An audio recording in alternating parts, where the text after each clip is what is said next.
Let me take you back to that Saturday morning when everything went sideways. It was one of those quiet, uneventful days where nothing seemed out of the ordinary.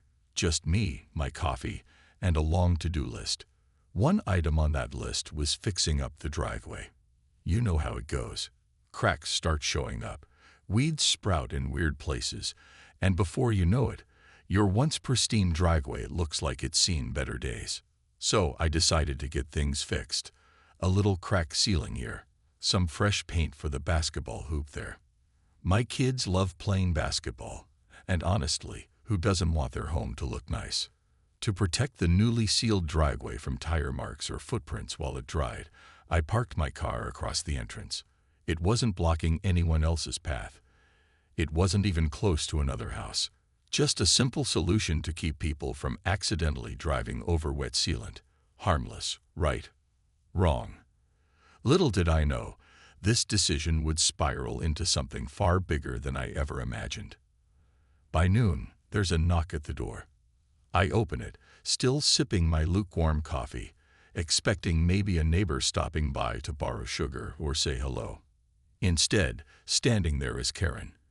If you've ever heard someone described as the neighborhood busybody, picture her, arms crossed, lips pursed, and an expression so smug it could cut glass. She launches straight into lecture mode without so much as a greeting. "You can't block your driveway," she says sharply, her tone dripping with judgment. "It's against HOA rules." I blink at her, genuinely confused. What? Why? She tilts her head slightly, as if talking to a child who doesn't understand basic instructions. Section 5, subsection C of the HOA guidelines, prohibits obstructing access to driveways. You're inconveniencing everyone. Everyone. That word hits me like a slap. Everyone. How exactly am I inconveniencing everyone? My driveway isn't public property. It's mine. And unless someone plans to park inside my garage, which, let's be honest, sounds ridiculous, no one should care what I do with it. But Karen isn't done yet. She pulls out her phone like it's a weapon and waves it in my face. "Fine. If you won't move it, I'll call the police." Call the police? Over a driveway? The absurdity of the situation makes my head spin. I try reasoning with her, explaining that it's temporary, that it's not hurting anyone, but she just shakes her head dismissively. "Rules are rules," she says, tapping away on her phone. And just like that, she dials 911. Yes, you read that right. She actually calls the police because of a parked car. I stand there frozen, watching her pace back and forth as she explains the situation to the dispatcher. Meanwhile, my mind races. Is this really happening? Am I about to have cops show up at my door over something this trivial? Sure enough, 20 minutes later, 2 officers arrive. They're polite enough, but their presence alone feels surreal. One of them, Officer Martinez, explains that blocking a driveway, even your own, can technically violate local ordinances related to road safety. Emergency vehicles need clear access, they tell me. While I understand the logic behind that rule, applying it to my situation feels completely unfair. Still, arguing won't change anything. Reluctantly, I move my car to the street, feeling both humiliated and furious. As I adjust things, Karen walks by with a satisfied smirk. "Glad we could resolve this peacefully," she says, as though she's done me a favor. Peacefully. More like dictatorially. That moment sticks with me, not because of Karen's attitude, but because of what it represents. This wasn't just about a driveway. It was about control, power, and the lengths some people will go to enforce rules that don't make sense. And unfortunately, this was only the beginning. The police visit left me shaken, not because I was scared of them, but because of how surreal the whole situation felt. Here I was, standing in my own driveway, being told that parking my car across it for a few hours could somehow be considered a crime. Officer Martinez tried his best to soften the blow. "We're just doing our job, Mom," he said with a kind smile. "But these are the rules we have to follow." Rules. That word kept echoing in my mind as I watched them drive away. Who made these rules? And why did they feel so impossible to fight against? The officers weren't villains. They were just doing what they were trained to do. But Karen, oh, Karen was something else entirely. As soon as the patrol car disappeared around the corner, she strutted over like she'd just won an Olympic gold medal. "See," she said, her voice dripping with fake sweetness. "It's always better to cooperate. No need for drama. Cooperate. Drama." I wanted to scream at her. Instead, I forced myself to stay calm. Yelling wouldn't solve anything. It would only give her more ammunition. So instead, I nodded stiffly and muttered, "Thanks for your concern." Her grin widened, clearly pleased with herself. "Anytime. We're all neighbors here, after all." Neighbors. Right. If this is what being neighborly looks like, I wasn't sure I wanted any part of it. Later that evening, as I sat on my couch replaying the day's events, anger bubbled inside me. It wasn't just about the driveway anymore. It was about principle. Why should someone like Karen get to dictate how I live my life? What gave her the right to call the police over something so minor? And most importantly, why hadn't anyone stopped her before now? I decided to dig deeper into the HOA guidelines. Maybe if I understood the rules better, I could find a way to fight back. Sitting at my kitchen table with a cup of tea, I opened the thick packet of regulations I'd been handed when I moved in. Flipping through the pages, I found Section 5, Subsection C, the exact rule Karen had quoted earlier. Sure enough, it stated that driveways must remain accessible at all times. But the wording was vague. Accessible to whom? Emergency vehicles, delivery trucks, or nosy neighbors looking for excuses to meddle. As I read further, I noticed something odd. There were no clear penalties listed for violating this particular rule. Nothing about fines or warnings. Just a brief mention of potential consequences at the discretion of the HOA board. Discretion. That single word sent chills down my spine. It meant whoever ran the HOA had free rein to interpret and enforce these rules however they saw fit. Feeling uneasy, I called the HOA office the next morning. A woman named Linda answered the phone. Her tone was polite but distant, like she was reading from a script. "How can I assist you today?" "I received a notice about blocking my driveway," I explained. "Can you tell me who reported it?" There was a pause. "I'm sorry, but we can't disclose that information," she replied smoothly. "However, rest assured that all reports are thoroughly investigated before action is taken." Action? What action? I hadn't heard anything yet, but the ominous phrasing made my stomach churn. "Am I going to get fined?" I asked bluntly. Another pause. "That depends on the severity of the violation. Once the board reviews the case, they'll determine the appropriate course of action." Great. So not only had Karen involved the police, but now the HOA was dragging its feet, leaving me in limbo.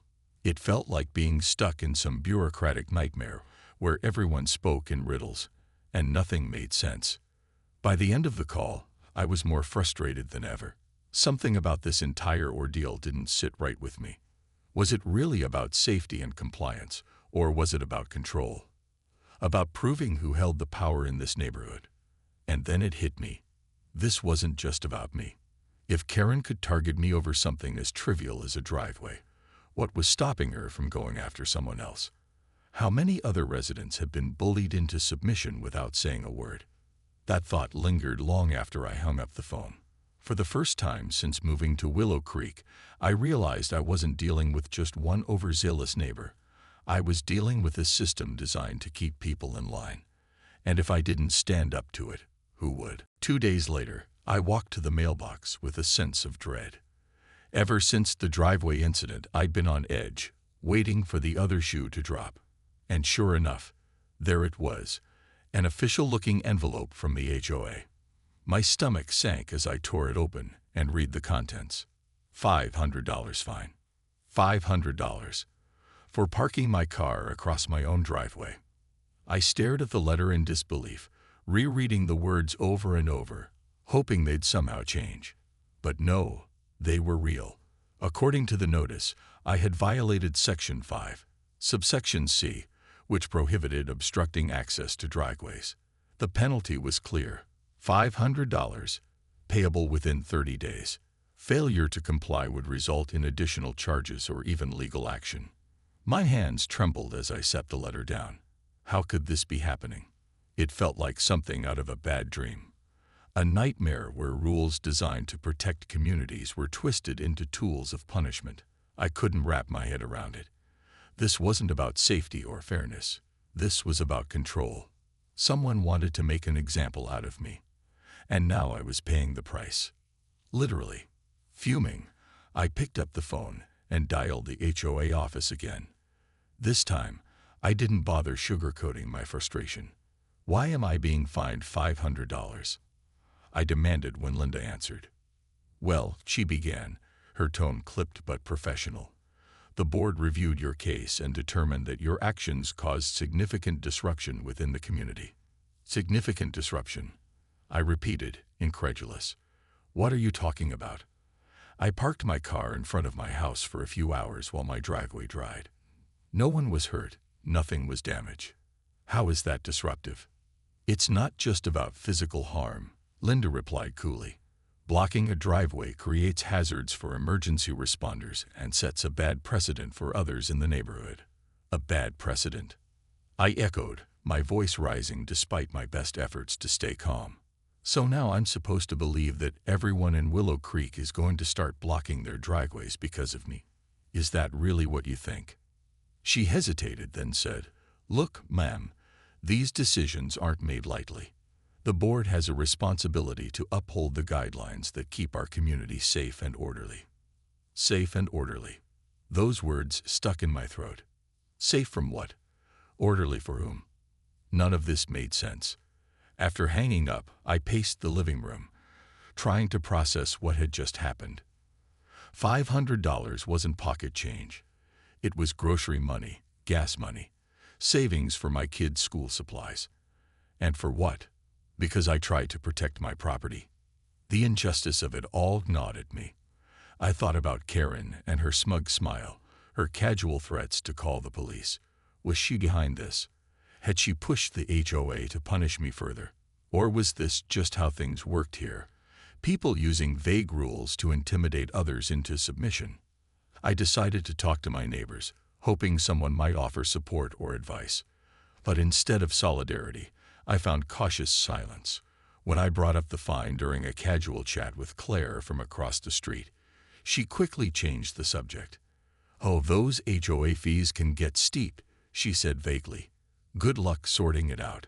Her evasiveness only fueled my anger. Clearly, people were afraid to speak up, not just for themselves, but for anyone else. The HOA's grip on the neighborhood ran deeper than I'd realized. That night, I lay awake staring at the ceiling, replaying everything in my mind. The driveway, the police visit, the fine. It all felt like pieces of a puzzle I couldn't quite solve. Who was pulling the strings? Who stood to gain from making an example out of me? And then it hit me. Maybe the answer wasn't in the rules themselves, but in the people enforcing them. If I wanted justice, I needed proof. Proof that this wasn't about safety or order. It was about power. For the first time since moving to Willow Creek, I felt a spark of determination ignite inside me. They could find me, intimidate me, try to break me, but they couldn't silence me. Not anymore. The next morning, I decided it was time to confront Karen directly. Enough was enough. I needed answers, and I wasn't going to tiptoe around the issue anymore. Armed with nothing but determination, and maybe a little caffeine, I marched across the street to her house. Her yard was immaculate, of course. Perfectly trimmed hedges, flower beds arranged in neat rows, and a shiny welcome sign hanging by the door. It all screamed control freak, which somehow made me even angrier. Karen answered the door wearing yoga pants and a smug expression that immediately set my teeth on edge. She leaned against the doorway like she owned the place, which, let's be honest, she probably thought she did. "What gives you the right to report me?" I demanded, getting straight to the point. She blinked innocently, as if she had no idea what I was talking about. Report you? Oh, sweetie, I didn't report you. I simply informed the HOA of a potential violation. They handle enforcement, not me. Right, because informing them is totally different from reporting. You knew this would escalate. I shot back. You wanted to make trouble. Her smile turned icy. If following the rules makes me trouble, then so be it. Willow Creek has standards for a reason. Standards? For what? Being petty tyrants. I clenched my fists to keep from yelling. Losing my temper wouldn't help. I needed to stay focused. Why are you so obsessed with these rules? What's the real reason you're targeting me? She shrugged, feigning nonchalance. It's not personal. Rules exist to maintain order. If we let one person bend them, everyone will start doing it. Next thing you know, people will be parking RVs in their front yards or painting their houses neon green. Neon green. Really? That's the hill she wanted to die on. Blocking my driveway for a few hours isn't exactly anarchy, I snapped. And how does fining me $500 improve anything? It just feels vindictive. Karen tilted her head slightly, studying me like I was some kind of science experiment. Maybe you're not cut out for Willow Creek, she said softly. Some people don't understand the value of structure. But that's okay. You can always move somewhere else. Her words hit me like a punch to the gut. Move somewhere else. Over a driveway. The audacity of it astounded me. This wasn't just about enforcing guidelines. It was about power. About making sure everyone stayed in line, no matter how ridiculous the rules were. As I walked away, fuming, I realized something important. Karen thrived on fear. She counted on people being too intimidated to push back, too afraid to challenge her authority. And until now, it had worked. But I wasn't about to let her win. Not without a fight. Back at home, I sat down at my laptop and started researching the HOA's history. There had to be more to this story, something that explained why Karen acted like she ruled the neighborhood. After hours of digging through public records and old newsletters, I stumbled across something interesting. Karen's husband served on the HOA board. Of course. Suddenly, everything clicked into place. His position gave her direct access to the decision-makers, the very people who decided whether someone got fined or penalized. No wonder she felt untouchable. She wasn't just a nosy neighbor. She was part of the system itself.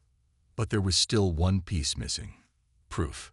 How could I show others that Karen wasn't just enforcing rules? She was using them as weapons. That's when I remembered Walter, the elderly man who lived 2 doors down. He'd lived in Willow Creek for decades and seemed friendly enough whenever we passed each other on the sidewalk. Maybe he'd seen something, or heard something, that could help. The next day, I knocked on his door, hoping he'd be willing to talk. To my relief, he greeted me warmly and invited me inside. Over coffee, I cautiously brought up the HOA. "Oh yes," he said with a knowing chuckle. "The HOA here is special, to say the least." Special was one way to put it. Walter leaned forward conspiratorially. "Karen runs this place," he whispered. "She uses her connections to bully people into compliance. That $500 fine. Classic intimidation tactic." My jaw dropped. "So she's done this before?" He nodded. "Plenty of times. People are too scared to speak up because they don't want to become targets themselves.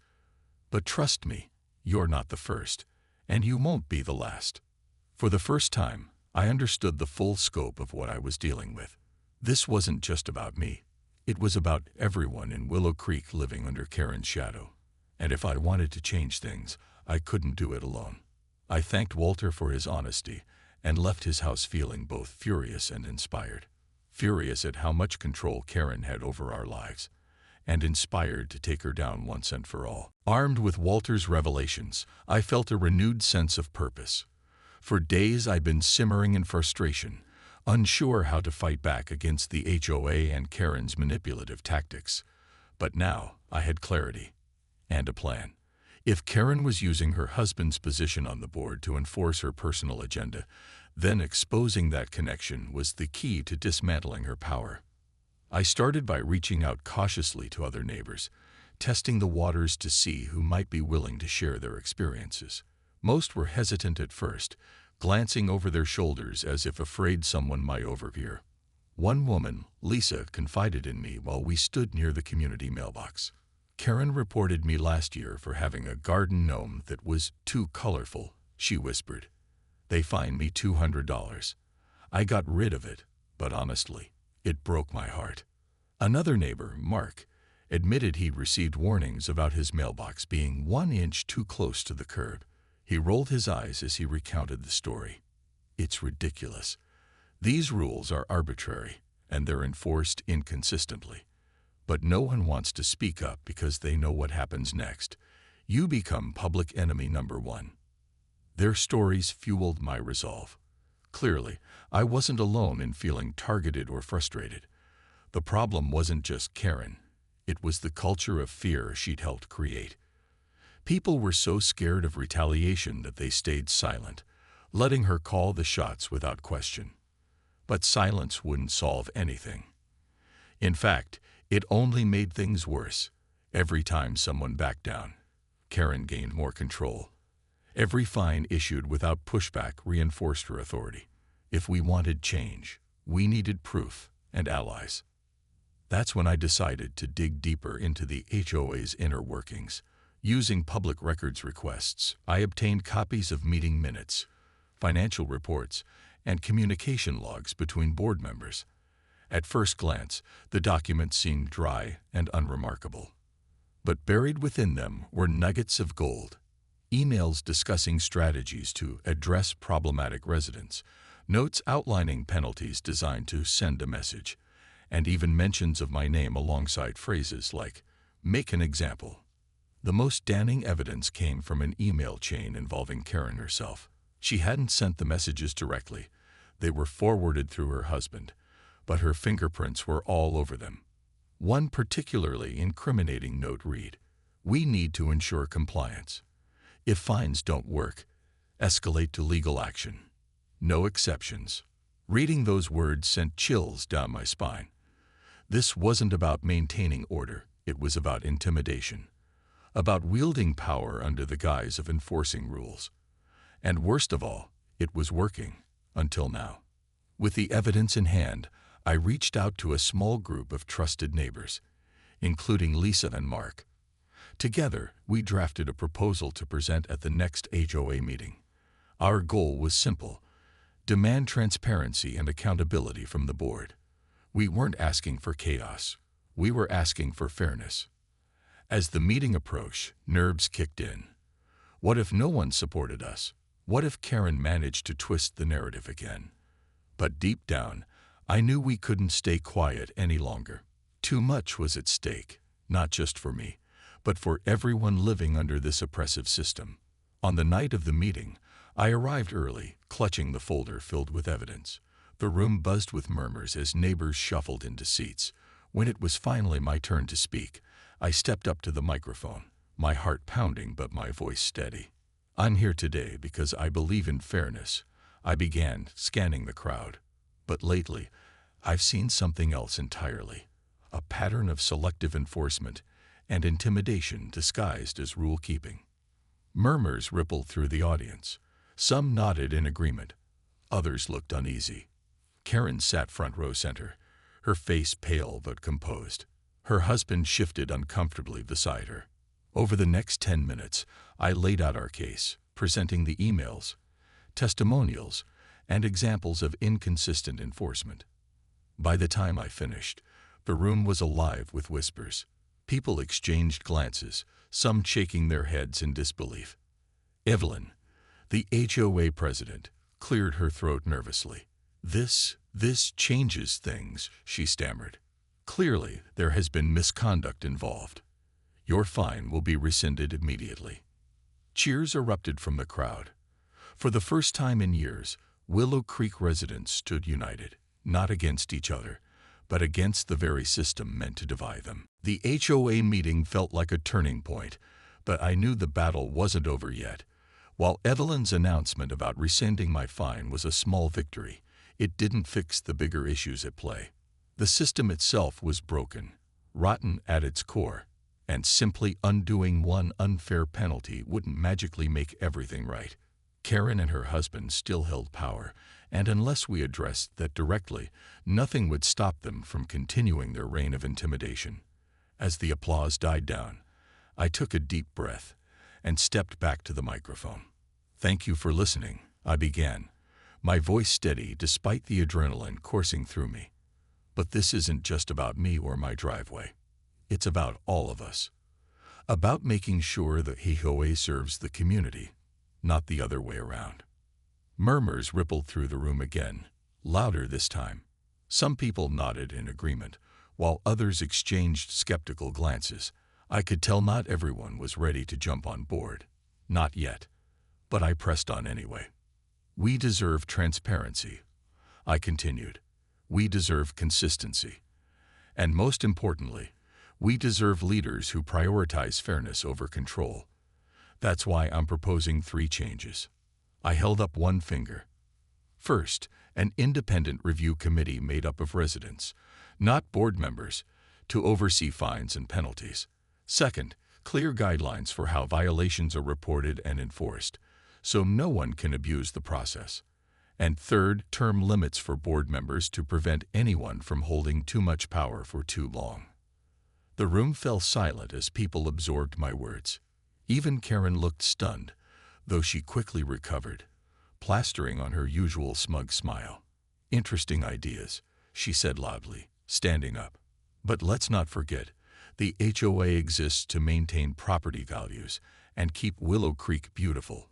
Without strict enforcement, things could spiral out of control." Her tone dripped with condescension, but this time it didn't work. Instead of nodding along, several neighbors spoke up against her. Lisa raised her hand timidly. "Actually, I think these proposals sound fair. Rules should protect everyone, not punish them unfairly." Mark chimed in next. "Yeah, and if we're being honest, some of these fines feel less like safety measures and more like, well, personal vendettas." Karen's smile faltered. For the first time since I'd met her, she looked rattled. Her husband whispered something in her ear, but she waved him off impatiently. "Fine," she snapped. "Let's vote on it then. See where everyone really stands." Evelyn hesitated before calling for a vote. "All those in favor of forming a resident-led review committee." Hands shot up across the room, including mine. Dozens of neighbors joined in, their faces determined. When Evelyn called for votes on the second and third proposals, the results were the same, overwhelming support. Karen sank into her seat, visibly fuming. She muttered under her breath, but no one paid attention. The tide had turned, and there was nothing she could do to stop it. After the meeting ended, people lingered in the parking lot, buzzing with excitement. Several neighbors approached me to thank me for speaking up. "You did what none of us had the courage to do," Mark said, shaking my hand. "Honestly, I think you've changed things for the better." Lisa hugged me tightly. "If you ever need help fighting another battle, count me in. We're stronger together." Their words filled me with hope, but also caution. Winning this round didn't mean the war was over. Changing deeply ingrained systems takes time, effort, and constant vigilance. Still, for the first time since moving to Willow Creek, I felt like I belonged, not because I fit into their mold, but because I'd helped reshape it. That night, as I sat on my porch watching the sunset, I reflected on everything that had happened. The driveway incident, the police visit, the $500 fine. It all seemed surreal now, like pieces of a puzzle that finally made sense. I realized something important. Standing up to bullies doesn't always mean winning every fight. Sometimes it means refusing to back down, even when the odds seem impossible. And sometimes it means inspiring others to join you. In the weeks that followed the HOA meeting, Willow Creek began to feel like a different place. The air seemed lighter, less suffocating. Neighbors who had once avoided eye contact now greeted each other warmly. Conversations at the mailbox turned into genuine connections instead of awkward exchanges. Slowly but surely, the culture of fear Karen had cultivated started to crumble, and it was all because people realized they weren't alone. The changes we proposed didn't happen overnight, of course. Setting up the resident-led review committee took time, as did drafting clearer guidelines for enforcing rules. But every step forward felt like a victory, not just for me, but for everyone who had ever felt powerless against the HOA's iron grip. For the first time in years, residents were invited to share their input on decisions that affected them directly. It wasn't perfect, but it was progress. And sometimes, progress is enough. Karen and her husband, however, didn't take the shift well. They tried to rally support behind closed doors, whispering about how dangerous these reforms were and warning anyone who would listen that relaxing the rules would lead to chaos. But no one listened anymore. Their scare tactics had lost their sting. Without the board's backing, or the fear they once inspired, they were reduced to nothing more than two bitter neighbors clinging to a crumbling empire. One day, while I was watering my plants, Karen approached me. Her usual confidence was gone, replaced by something closer to resignation.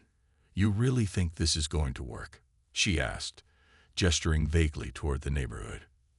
"I know it will," I replied, keeping my tone calm. "Because it's not just about me or you. It's about fairness. People want to live in a community where they feel respected, not controlled." She stared at me for a long moment before sighing heavily. "Maybe you're right, or maybe you're setting us up for disaster." With that, she walked away, leaving me to wonder if she'd finally accepted defeat, or if she was simply biding her time. Despite the lingering uncertainty, life in Willow Creek improved dramatically. Fines became rare occurrences rather than tools of punishment, and disputes were resolved through open dialogue instead of threats. Even Evelyn softened over time, admitting privately that she'd grown tired of enforcing rules she didn't always agree with. "Change is hard," she told me during one of our chats. "But maybe it's necessary." As for me, I learned lessons I'll carry for the rest of my life. Standing up to injustice isn't easy. In fact, it's downright terrifying. But silence only empowers those who thrive on control. By speaking out, I not only reclaimed my own voice, but also gave others permission to do the same. Together, we proved that even the smallest acts of resistance can spark meaningful change. Months later, I hosted a small gathering at my house to celebrate the new chapter in Willow Creek's history. Neighbors laughed, shared stories, and toasted to brighter days ahead. As I stood on my driveway, now crack-free and gleaming, I couldn't help but smile. What had once been the source of so much frustration had become a symbol of resilience and unity. Looking back, I realized the driveway incident wasn't just about a car parked in the wrong spot. It was about challenging systems designed to keep people small. It was about finding courage when it felt like the world was against you. And most importantly, it was about proving that even in the face of overwhelming odds, standing up for what's right can make all the difference.